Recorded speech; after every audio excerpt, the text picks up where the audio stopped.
E hoje a gente tem um tema legal. A gente tem um tema assim, flopou. O que que flopou? O que que flopou? O que Vamos, flopou? O que vamos que você acha que no falar. RPG de mesa hoje flopou? Eu acho que, e ainda estão em alta as notícias, a nova edição de D&D, se é que assim nós podemos chamar essa nova edição. Nova edição? Nova edição talvez seja uma expressão até meio forte para o que foi lançado, e não só em termos de jogo, mas em termos de toda a proposta que havia por trás desse novo lançamento. Parece que as coisas não deram muito certo, não vem dando muito certo para essa nova iteração de D&D e para os planos da Wizards of the Coast e da Hasbro aí, né? Exato. Fala aí, galera do Caixinha Quântica! Estamos de volta com o Jogada de Mestre! Quanto tempo! Estou aqui com meu amigo Henrique de la Rosa, da Torre do Dragão! Muito bom, Jota. Pô, é um prazer inenarrável estarmos de volta aqui nesses nossos papos sobre RPG. Já faz um bom tempo que o Jogada de Mestre não dá as caras aqui no Caixinha Quântica, mas nós hoje estamos testando novos formatos, testando novos quadros, testando claramente para quem está assistindo ali em vídeo um novo setup, um novo local de gravação. Então, estamos chegando com uma versão nova do Jogada de Mestre, com muitas coisas interessantes, muitos quadros diferentes para você acompanhar, e participar das conversas de RPG com a gente. E eu não me apresentei de novo, né? Eu sou o Jota, do Caixinha Quântica, pô. Não poderíamos começar uma nova temporada de Sem eu outra forma, esquecer. teria que começar com o esquecimento. Então tá, beleza. Vamos começar na nossa conversa falando de RPG, que é o forte, sempre foi, aquelas discussões legais, né, aquelas discussões aprofundadas de RPG de mesa. E hoje a gente tem um tema legal. A gente tem um tema assim, flopou. O que que flopou? O que que flopou? O que flopou? O que Vamos que você acha que no falar. RPG de mesa hoje flopou? Eu acho que, e ainda estão em alta as notícias, a nova edição de D&D, se é que assim nós podemos chamar essa nova edição. Nova edição? Nova edição talvez seja uma expressão até meio forte para o que foi lançado, e não só em termos de jogo, mas em termos de toda a proposta que havia por trás desse novo lançamento. Parece que as coisas não deram muito certo, não vem dando muito certo para essa nova iteração de D&D e para os planos da Wizards of the Coast e da Hasbro aí, né? Exato. E eu vou contar uma historinha assim. Estava aqui eu e o Henrique nesse mesmo lugar, aqui, ali na sala, né? Aqui vocês não estão vendo, tá ali, né, num outro ambiente aqui de onde a gente está gravando. E eu estava conversando com ele e eu falei, Henrique, você acha que o D&D 5,5, 6, sei lá como você queira chamar, ele tá igual o que aconteceu quando mudou do 3.5 para o 4, que deu aquela flopada, né? Que surgiu o Pathfinder, que um monte de outros sistemas baseados no D20 começaram a aparecer. O que você acha, Henrique? Aí o Henrique falou, eu acho que sim. Eu falei, acho que isso aí dá um tema pra gente Com conversar sobre, certeza. né?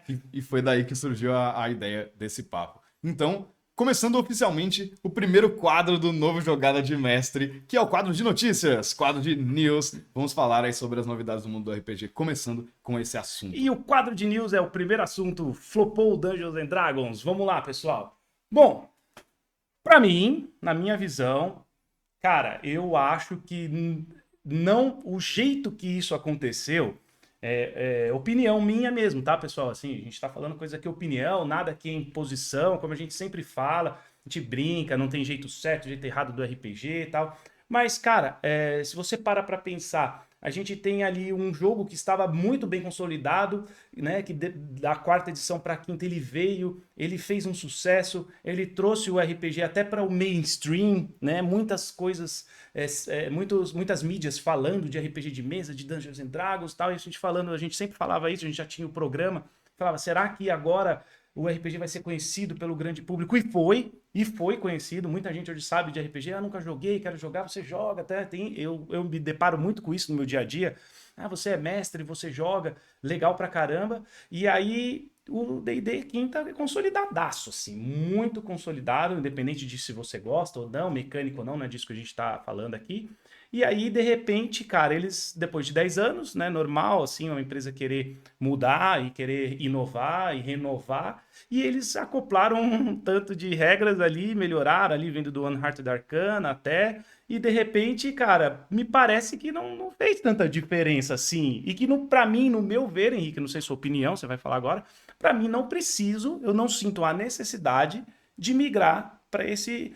É claro que, cara, tem toda uma questão mercadológica. A gente até trabalha na Torre do Dragão, vocês têm a torre e tal, talvez em algum momento, né? Hoje está na quinta edição, vai migrar, porque, cara, é mercado, não é? Não dá, né? Todo mundo compra, a maioria das pessoas que jogam começam a ler e falam que, quero usar essa regra ou outra, não. Mas, assim, no âmbito geral, eu não sinto a necessidade de migrar, de trocar. Igual de um 3,5 para um 4 ou de um 4 para o 5, entendeu? Com O que você acha? certeza. Cara, eu acho que até falando em termos de mercado, talvez seja muito cedo para a gente falar sobre as ramificações disso no Brasil, especialmente porque o jogo não está sendo lançado oficialmente no Exato, Brasil, tem esse problema. né? Mas até mesmo a procura das pessoas não teve praticamente nenhum impacto notável com o lançamento dessa nova edição. Todo mundo continua jogando quinta edição da mesma forma que sempre. E incorporando alguns elementos dessa versão nova, então que você algumas acha regras, bom colocar no né, jogo. uma opção nova de personagem que às vezes está com uma versão um pouquinho mais legal, então incorporando alguns elementos.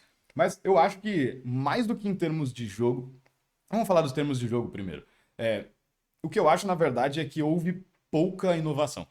Eu acho que Sim. houve pouca mudança. Não que um jogo, para ser bom, ele precise ser inovador, mas eu acho que a questão é que não as alterações, adaptações e ajustes que foram feitos não justificam o lançamento de uma outra edição completa com o livro do mestre, com o livro do monstro. Eu acho que é muito pouca diferença. Eu acho que se você olhar de longe uma mesa jogando Dungeons and Dragons, vai ser praticamente impossível você identificar qual versão estão jogando, a não ser por coisas muito pontuais.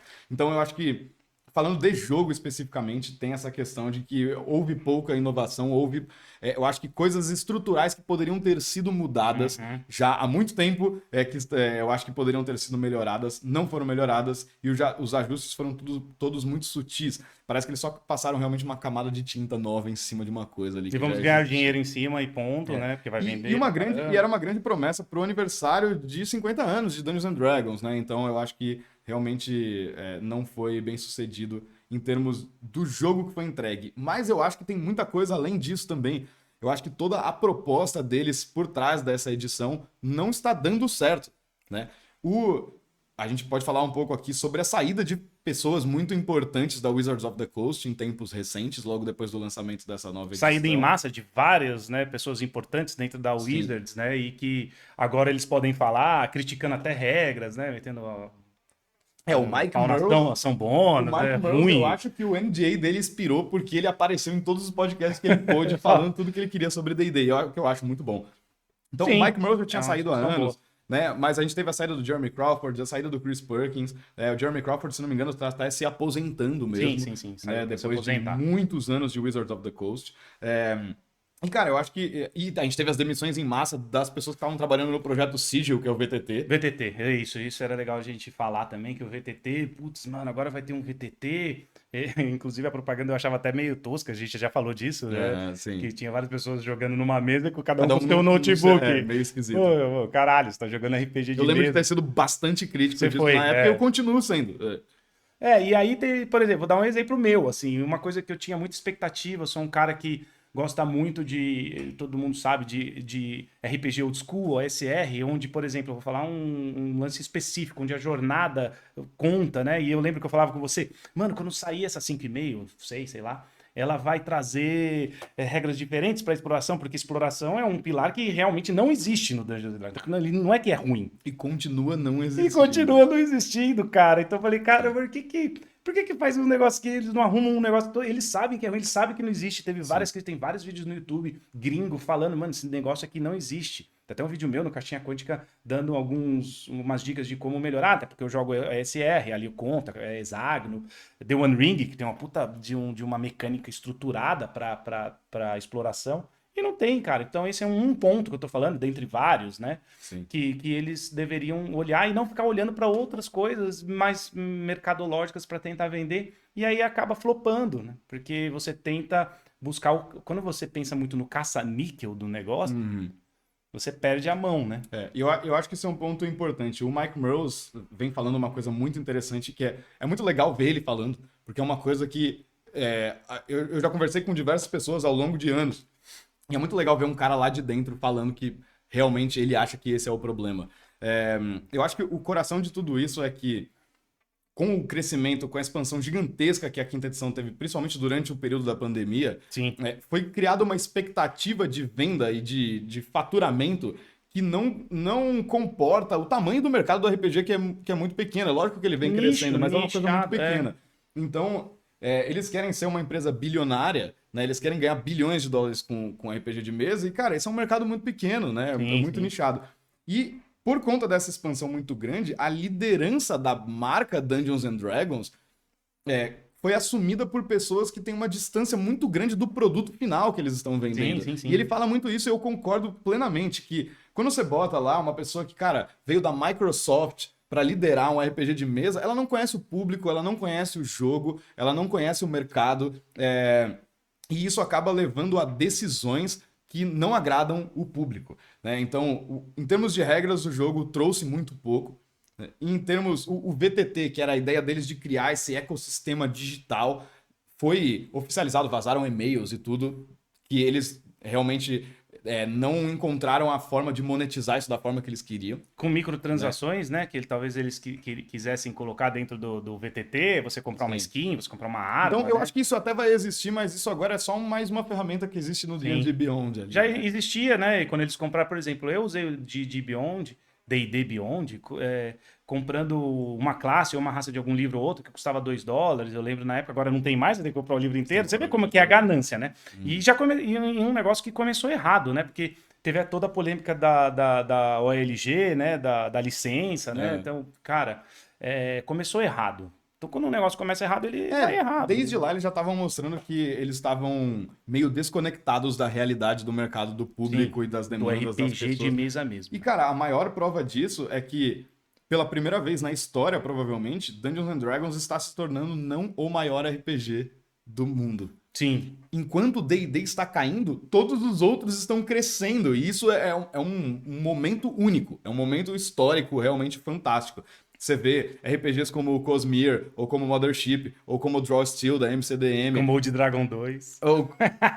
E jogos Meu preferido. Que é brasileiro e é um jogaço. Jogaço. Então, você vê a ascensão desses outros jogos. Cara, Kickstarters faturando milhões de dólares, enquanto o D&D não tá conseguindo bater nem os recordes de vendas da edição anterior. E uma puta marca, né? Os livros livros novos, nem no D&D Beyond eles vendem mais do que os livros de 2014. Então, realmente eu acho que eles não acertaram na proposta.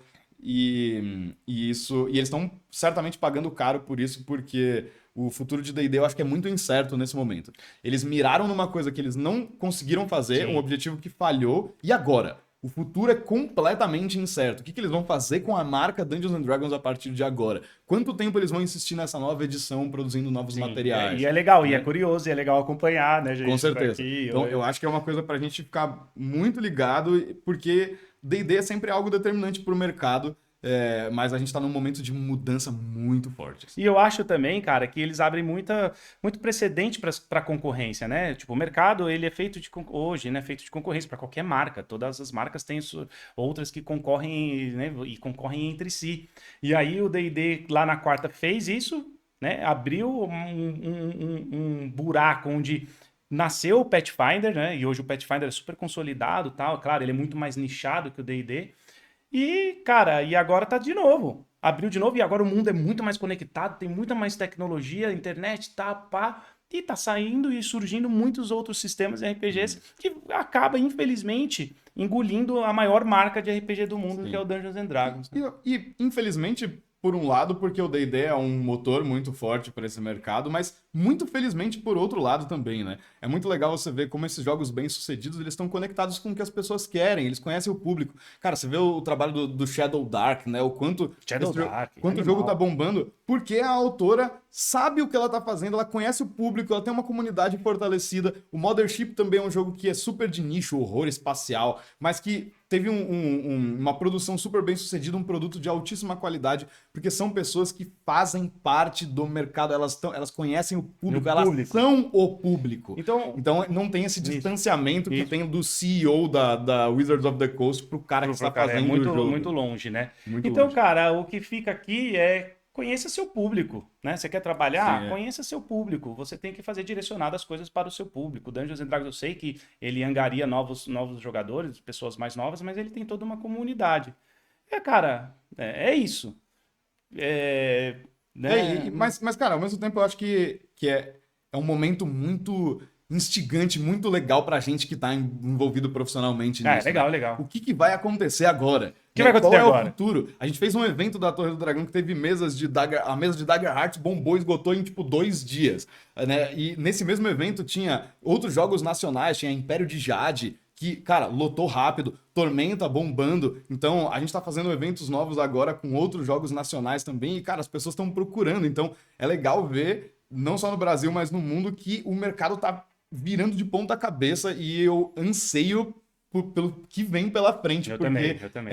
O momento eu acho que é muito promissor, para novas coisas. E promissor também porque eu quero acompanhar para ver o que vai acontecer com a Wizards, né? Que é uma curiosidade. Como espectador também. Espectador. Mas é isso, esse foi o nosso quadro, né, de RPG News, não sei. Exatamente. E agora teremos quadros mais curtos, né, no Jogada de Mestre. Então, tivemos esse quadro de news só para essas atualizações sobre D&D. E agora, na sequência, vamos falar sobre outros assuntos nesse mesmo episódio. Fica aí. E aí, comenta aí, você acha mesmo que o D&D flopou? Comenta aí, pessoal. Comenta aí, fala, chama a gente, vamos conversar, vamos bater uma ideia, vamos trocar uma ideia aí. Fala aí, D&D flopou para você? O que você acha?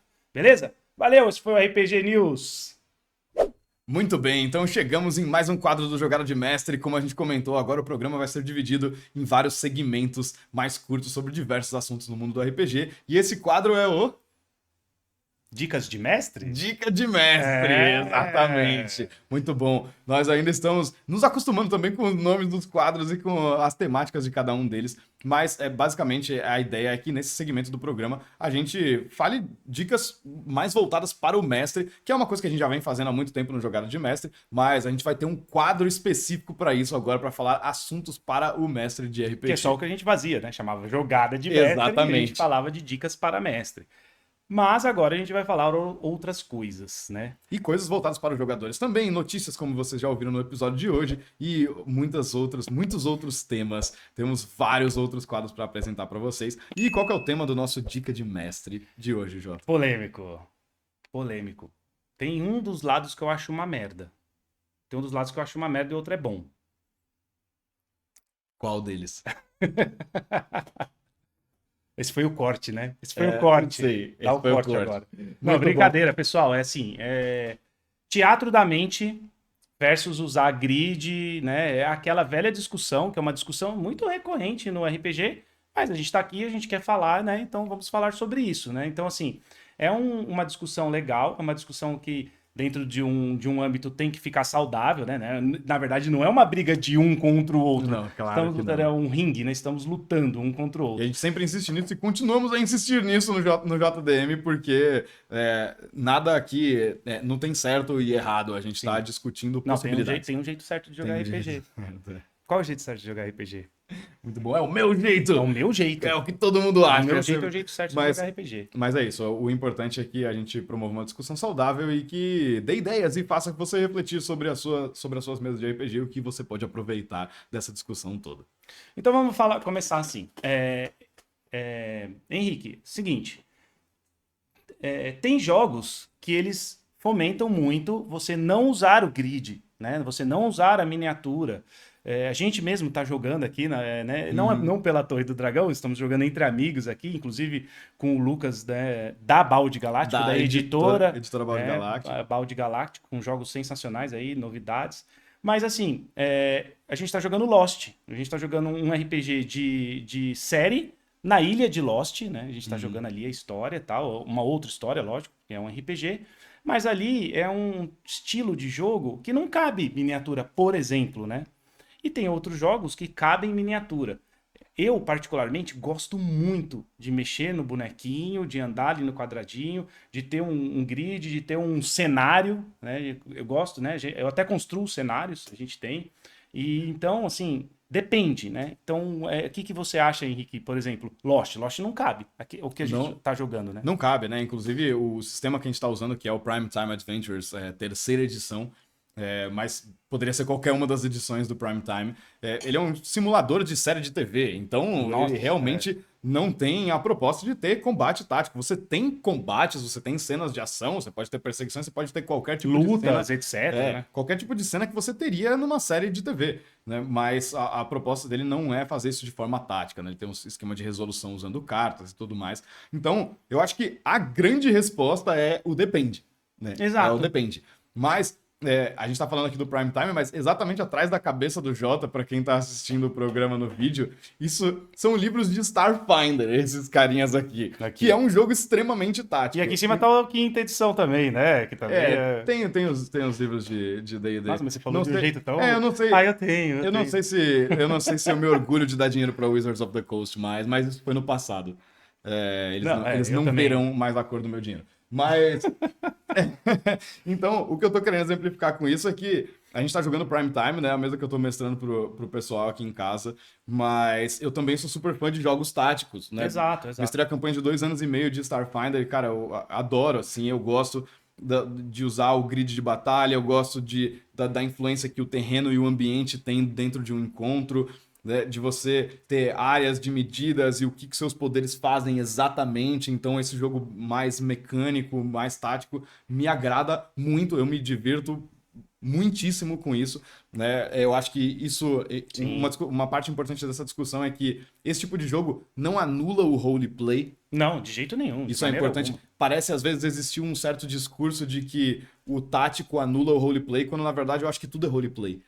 Quando você tá no combate, você tá tomando decisões in character, né? Quando você tá numa cena social, você tá tomando decisões in character. Quando você tá numa cena de exploração, você tá tomando decisões também pelo seu personagem. Então eu acho que tudo é roleplay, são só facetas diferentes, né? Então eu acho que isso é importante destacar.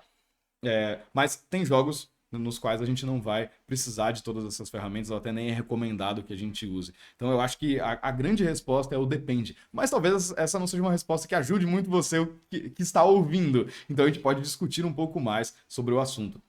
Eu acho que, não sei se você concorda comigo, mas tudo tem a ver com a experiência que você, mestre, quer oferecer para os seus jogadores e, claro, a experiência que vocês como grupo estão buscando criar. Tudo é voltado para a experiência final de jogo, assim.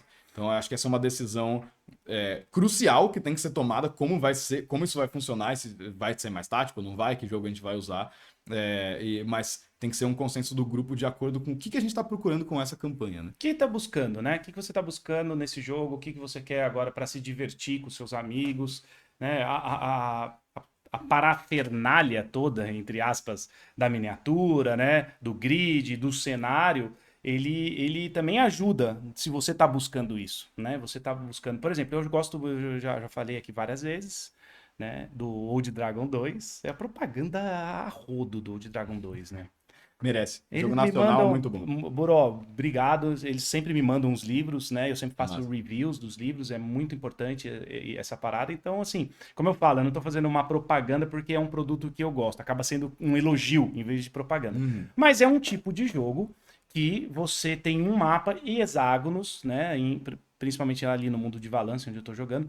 E você tem ali, eu gosto até de ter o tokenzinho andando pelos hexágonos, você vai colocando onde tá, e aí quando tem uma batalha, um combate, aproxima ali, aí você põe um grid, você põe um cenário, você põe as miniaturas, então é um estilo de jogo que a diversão, meio que isso tá dentro da diversão. Precisa? Não precisa, não tô falando que é obrigatório, você tá jogando, gente... Até mesmo jogando Old Dragon. Até mesmo, exatamente, aí é que tá, até mesmo jogando o Old Dragon, você não precisa ter... todas esses mecanismos, miniaturas e tal. Não precisa, dá para jogar, claro, só no Teatro da Mente.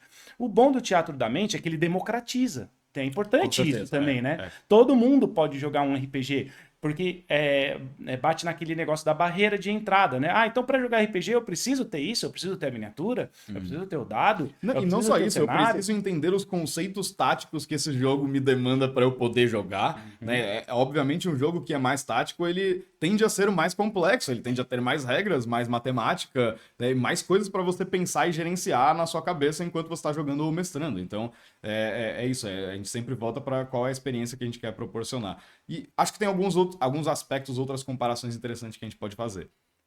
O jogo tático, além de tender a ser mais complexo, então a gente às vezes tem, né, o jogo mais narrativo. Starfinder, Pathfinder 2, tem uma complexidade São ali jogos no, mais no complexos, tático, né? O Shadowrun, né, jogos esses livros básicos gigantes de 500 páginas que a gente costuma ver por aí. E a gente gosta, né? E que a gente gosta muito, mas eles tendem a ser mais complexos, enquanto os jogos mais narrativos tendem a ser um pouco mais simples, tendem a ter menos, não menos profundidade necessariamente, mas menos complexidade nas suas regras, são duas coisas diferentes. E tem uma outra coisa também, isso gera o jogo tático, faz com que o jogo tático seja mais lento normalmente, enquanto o jogo mais narrativo tende a correr muito mais rápido. Principalmente em níveis altos, né? Às vezes demora uma sessão, uma batalha, um combate, né? Sim, usando os jogos de exemplo que a gente já tá falando, na minha campanha de Starfinder de 2 anos e meio, eu acho que 89 sessões dessa campanha. E. Cara, eu tava lá, hein? Eu tava lá. É verdade. É porque a minha mesa da Torre do Dragão era do lado. Então, por isso que eu sempre vi muito dessas campanhas do Henrique de combates táticos. Muitas vezes o Henrique levava um grid, montava ali antes, e a única coisa da sessão seria aquilo, né? Sim. Era justamente isso que eu ia falar. Cara, os personagens lá, do nível 12, 15 pra cima, cada combate era uma sessão inteira de 3 horas. Então, o que não é bom nem ruim, depende, né? Mas tava todo mundo preparado, todo mundo conhecia o jogo, tava todo mundo preparado pra isso. Né? Sabia que a gente ia sentar naquela sessão e fazer combate. Importante. O grupo já estava preparado para aquilo, já sabia que era aquilo. Sim. Porque também não pode gerar frustrações, né? A gente precisa se conversar antes. Teatro da mente, ou grid, como a gente está falando aqui, depende. Mas também depende muito da diversão. O grupo já sabia, né? Você não tá frustrando ninguém de falar, puta, mas eu tive uma sessão de 3 horas só de combate. Não, o grupo tá jogando aquele jogo, sabe daquilo. Já vinham jogando aquele jogo há muito tempo e sabiam do ritmo que ele imprime. O que é muito legal, porque, cara, quando você tem um combate de nível 20 nesse esquema tático, o negócio, a sensação que você tem é de algo realmente muito épico. Ele é uma coisa intensa, seus personagens estão correndo alto perigo, você tem que usar todos os seus recursos, é muito legal. A contrapartida disso é que é mais lento. Demora. E aí, quando a gente fala do outro lado disso, né, um jogo que funciona totalmente no teatro da mente, na nossa campanha de Lost, por exemplo, que a gente tá jogando usando o Prime Time. Totalmente, cara. Cara, quantas cenas a gente faz por sessão? Quando a gente calcula uma aventura de D&D, a gente pensa em normalmente 3, no máximo 4 cenas por sessão. 3 ou 4 cenas, Na nossa campanha de Prime Time, a gente tem 6 jogadores, né, numa sessão a gente joga um pouquinho menos de 3 horas, a gente joga em torno de 2 horas e 40, 2 horas e 45 de jogo praticamente direto. Pra chegar, se acomodar, né? A gente perde um pouquinho. E, cara, a gente faz 10, às vezes 12. A gente já fez, 14 cenas numa sessão, o que é um negócio completamente absurdo para um jogo tático, mas porque a dinâmica de criação de cenas é muito ágil e a resolução dos conflitos é muito ágil. Normalmente a gente está resolvendo cada cena com uma única tiragem de cartas. A gente não tá fazendo rodada por rodada por rodada por rodada e jogando milhões de dados, né? E ainda tem um pouco... E assim, você pode pensar, né? Você que tá assistindo ou ouvindo o podcast, pode pensar que... Ah, mas aí eu tenho só cena...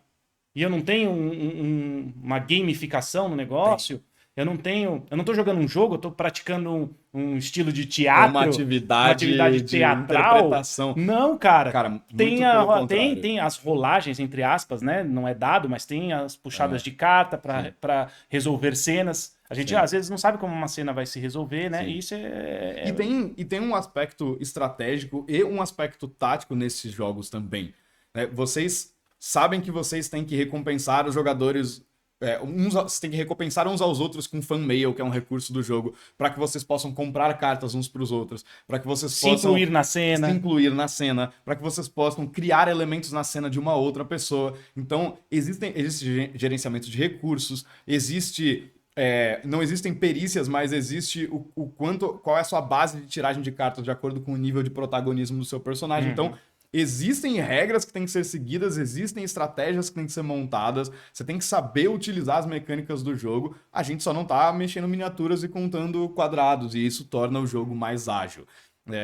E ambas as coisas são muito legais. Exato, é isso que eu ia falar agora. A conclusão, qual que é a conclusão disso tudo que a gente está falando? Que foi como a gente começou esse quadro. Existe o jeito certo e o jeito errado? Não, cara, é aí que tá. Estamos nos divertindo muito no Teatro da Mente no Prime Time, né? Prime Time. Prime Time, que é um simulador de séries, onde não tem grid, nada, nem tem como. Mas também, cara, a gente se diverte muito jogando o Old Dragon 2, né? Que eu tô citando de novo, porque é o que eu tô citando muito porque é o que eu tô jogando no momento. Tá? É legal a gente usar Podia ser o D&D aqui, ó. Podia ser também com grid, não tem problema nenhum.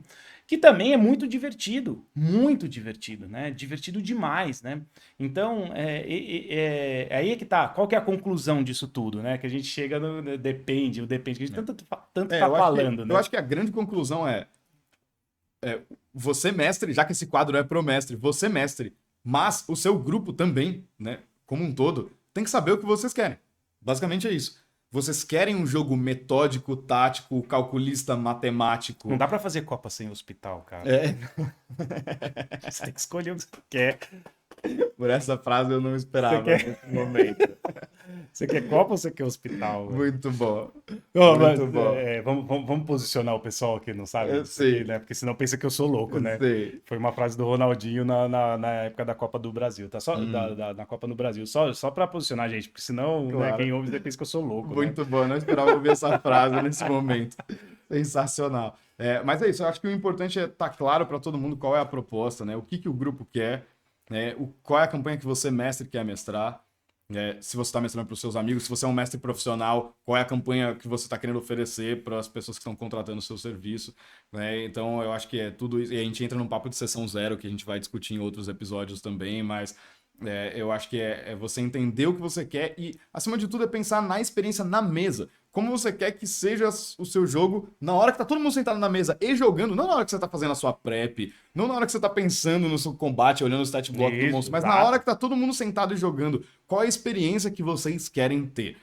Eu acho que essa é a decisão que tem que ser tomada e ela é muito importante, ela vai ser determinante na qualidade do jogo e na profundidade do jogo, dependendo da campanha que você estiver mestrando ou jogando.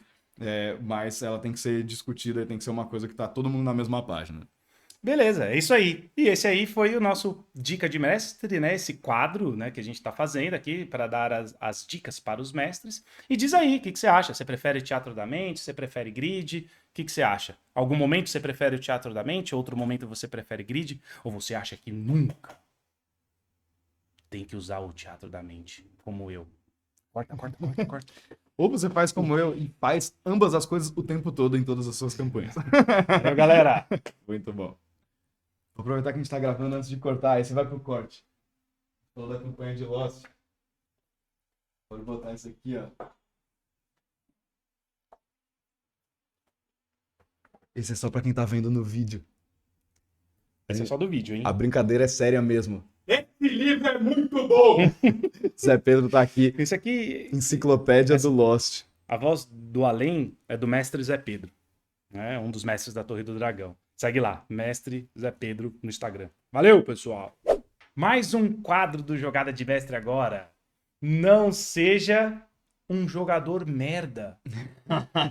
Não seja um jogador merda. Não seja um jogador merda. É muito pesado falar assim? Vamos explicar o que a gente quer dizer com isso, já que é a primeira vez que a gente tá fazendo esse quadro. Você clicou aqui, né? Não seja um jogador Primeiro de merda. tudo, não seja um jogador merda, mas o que estamos querendo dizer com isso? Né? A ideia desse quadro é a gente dar dicas de como você pode ser um jogador ou jogadora melhor, mais produtivo, mais cooperativo e trazer coisas legais e fazer a sua mesa de RPG ser mais divertida e criar mais interações interessantes entre todos os participantes da mesa. Então, a ideia do não seja um jogador merda na verdade, seja um jogador legal. Divida, a gente vai falar um pouco aqui hoje sobre dividir as responsabilidades com as outras pessoas na mesa e ajude a promover a experiência que você quer ter na mesa para as outras pessoas que estão jogando com E você. ajude a promover a sua própria diversão e a diversão dos outros. Você não pode ser egoísta, você não pode achar que na mesa a única coisa que importa é a sua diversão. Exatamente. Isso é um egoísmo. E falando sobre dividir responsabilidades, Henrique, dê alguns exemplos de como dividir as responsabilidades baseado nas experiências que a gente tem nas mesas, né? Nas mesas da Torre do Dragão, né? Que é a empresa que a gente vai falar disso depois, tem RPG profissional, etc.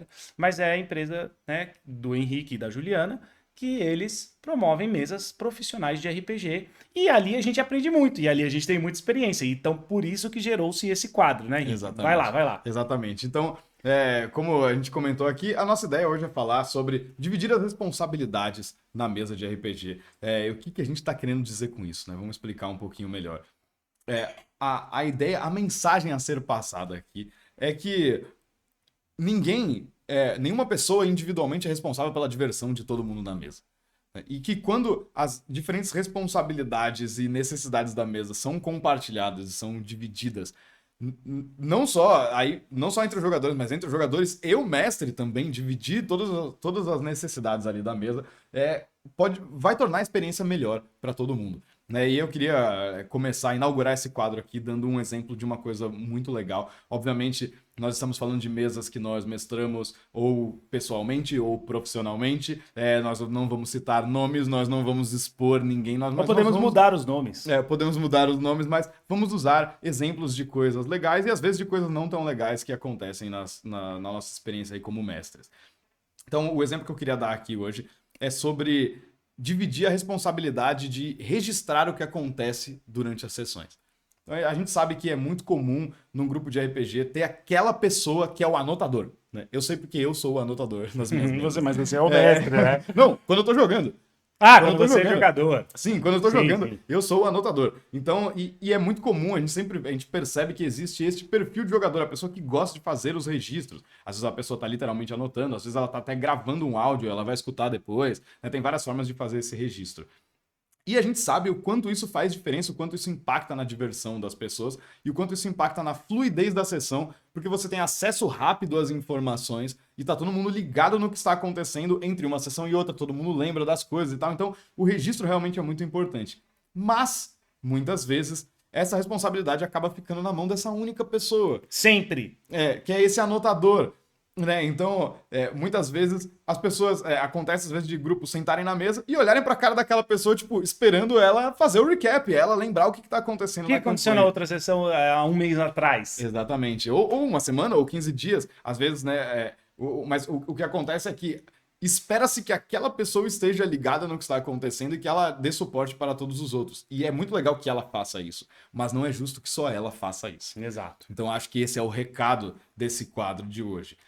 Isso pode ser dividido, e aí o exemplo que eu queria dar é de uma mesa que eu estou mestrando ou já mestrei na minha vida, na qual o grupo de jogadores fazia os registros da sessão alternando entre os jogadores a cada sessão. Então, legal isso, hein? em uma sessão, uma pessoa fazia as anotações. Na outra era outra pessoa, né? Exatamente, eles tinham um rodízio, eles tinham uma escala ali basicamente de quem ia fazer a anotação, e o que acontece é que essa responsabilidade fica toda para você naquela sessão, mas nas outras sessões, eles são 4 jogadores, então a cada 4 sessões você vai ter que fazer a anotação em uma só, nas outras 3 você não vai precisar se preocupar com isso. Eu acho que, obviamente, cada coisa funciona para grupos diferentes, não vai funcionar para todos os grupos, mas para esse grupo eu achei que isso cria uma dinâmica muito legal entre eles, e tá todo mundo sempre ligado nas anotações, porque tá todo mundo frequentando o espaço e a plataforma que é usada para esses registros e tal. Então esse é um exemplo muito legal de uma pequena coisa que o seu grupo pode fazer para todo mundo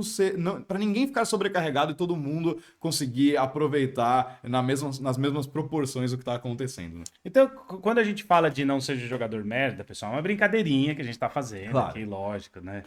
Tem muitas coisas, né, que atrapalham uma mesa de RPG E aí eu tava conversando com o Henrique e esse lance de traz um peso para uma pessoa, que toda a sessão ela anota sempre tudo, que nem que você falou no começo agora do quadro, né? E aí os jogadores sentam e ficam só esperando que a outra pessoa fale tudo o que aconteceu, porque foi ela que anotou. Sei lá, 3 ou 4, 5, 7 sessões que ela tá anotando.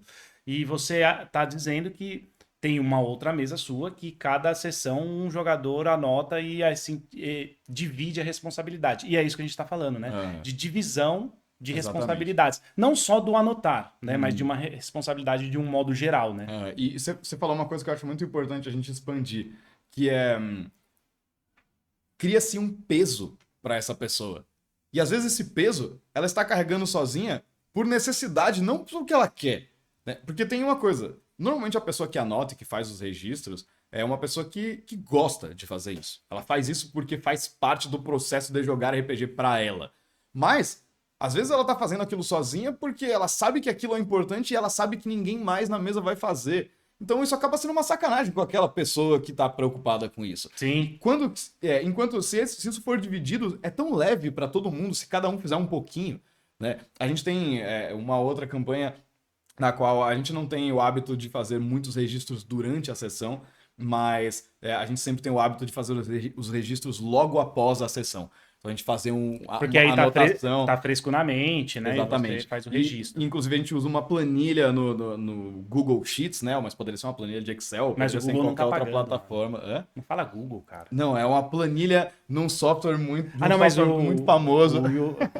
O YouTube é do Google. O YouTube é pode do falar, Google, pode fazer falar. propaganda do Google no YouTube. Então a gente tem um arquivo ali no Google Sheets, que é legal, que é online, todo mundo consegue acessar, né? No qual todo mundo pode acrescentar suas anotações da sessão. Então a gente anota desde o que aconteceu em termos de narrativa, para onde a história foi, até influências mecânicas de evolução de personagem, itens que foram acumulados durante a aventura todas as outras informações. Tá num documento que todo mundo pode acessar e todo mundo pode editar. Então eu, como mestre, posso ir lá e fazer uma edição e todo mundo vai saber que eu fiz a edição naquele horário específico, tem um registro do fica no histórico lá, né? Exatamente. E quando é outro jogador, foi outro jogador lá, e a gente sempre mantém uma comunicação, tipo, pessoal, atualizei tal coisa na planilha. Pessoal, atualizei tal coisa na nossa plataforma. Então, isso acaba virando parte do jogo para todo mundo, e quando tá dividido, se torna uma coisa divertida, porque não se torna uma obrigação. Não, eu preciso fazer, porque senão ninguém mais vai fazer. Às vezes o cara já vai pra sessão, né, com aquele peso da obrigação também. Exatamente. Né? Às vezes, mesmo a pessoa gostando, Sim. Às vezes começa a acontecer isso, né? Porque sempre sou eu que faço isso, sempre sou eu que faço aquilo, né? Então a gente precisa entender que essa divisão também alivia o fardo e o peso né, do jogador. E é o tipo de coisa, e a gente poderia estender isso para várias outras responsabilidades na mesa de RPG, mas é o tipo de coisa que tem que ser feito por alguém. Alguém tem que fazer. Não dá para você não ter registro nenhum do que aconteceu na sessão. Não dá, cara. Não dá. E o que acontece é que muitas vezes isso fica nas costas do mestre. Mas muitas vezes o mestre está se preocupando com 1 milhão de outros elementos dessa aventura. E às vezes o mestre está fazendo um registro para ele mesmo, mas não num formato, né, de uma forma que ele possa compartilhar com as outras pessoas. Então, é legal cada um poder contribuir com um pedacinho disso, faz com que o mestre possa focar em outras coisas que às vezes vão tornar a aventura mais legal, ninguém fica sobrecarregado e ninguém tem a sua experiência, ninguém tem uma experiência pior por ter que ser a pessoa que está fazendo as anotações.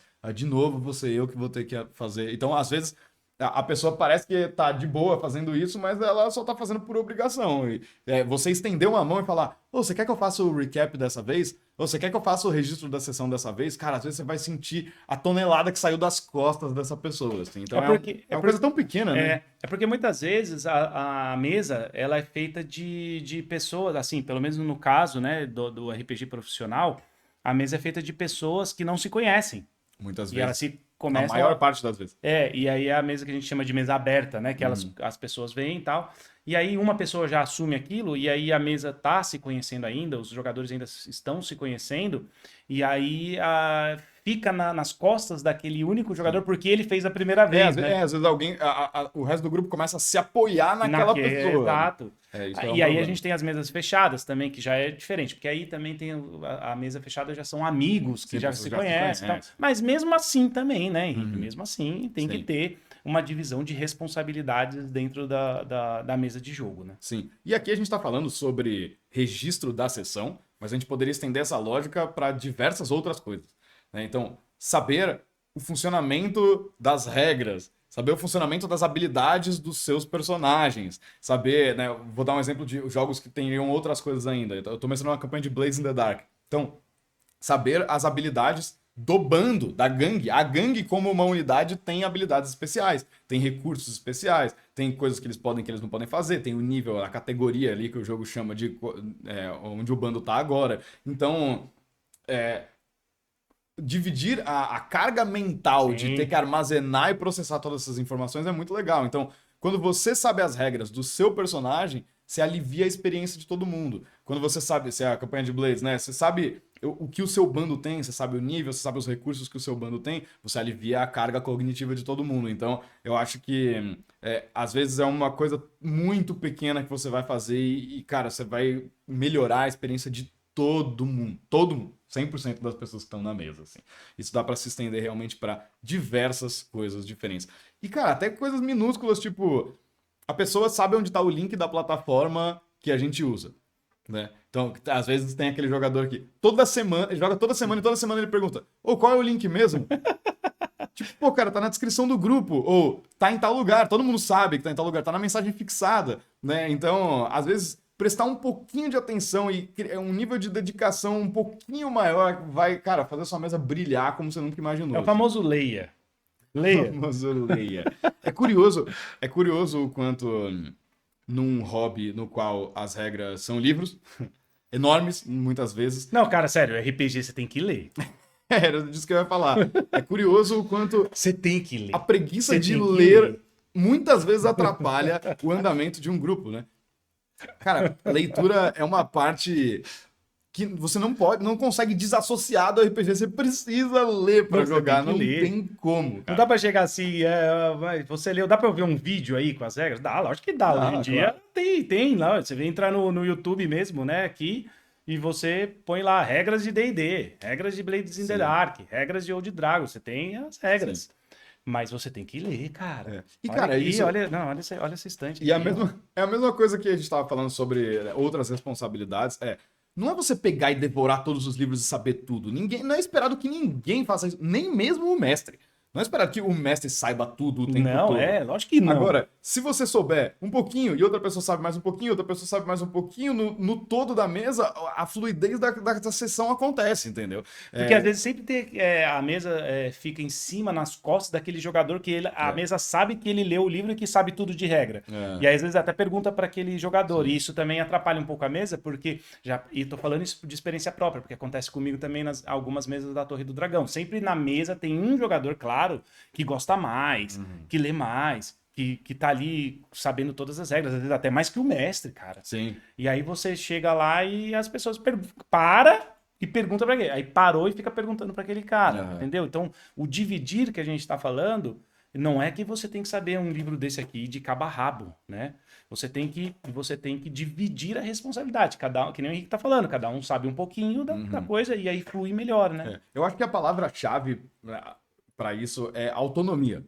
É você ter autonomia como jogador para você usar seu personagem, para você acionar as mecânicas do jogo, para você utilizar as regras a seu favor, para você entender o que é possível e o que não é possível naquele cenário e para você dividir essas responsabilidades de registro e de todo o bookkeeping que muitas vezes uma campanha de RPG exige. Então, não é saber tudo, não é fazer tudo, é justamente o contrário, é cada um fazer um pouquinho.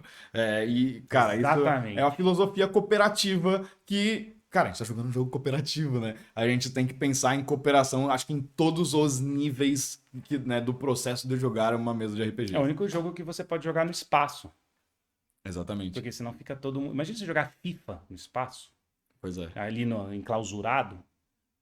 pessoa fica louca, um Esquisito. mata o outro, cara, Bem esquisito. né? Inclusive, você pode jogar no espaço sem mestre. Em algum momento nessa próxima temporada do Jogada de Mestre, a gente vai falar sobre RPG jogar solo. RPG sem mestre. E cuidado com os alienígenas. Por favor, Jogue com eles. jogue com eles, não jogue contra eles, porque eles vão matar você. Fechou? Fechou. Beleza, galera, fica aí mais um quadro, né? Não seja um jogador merda.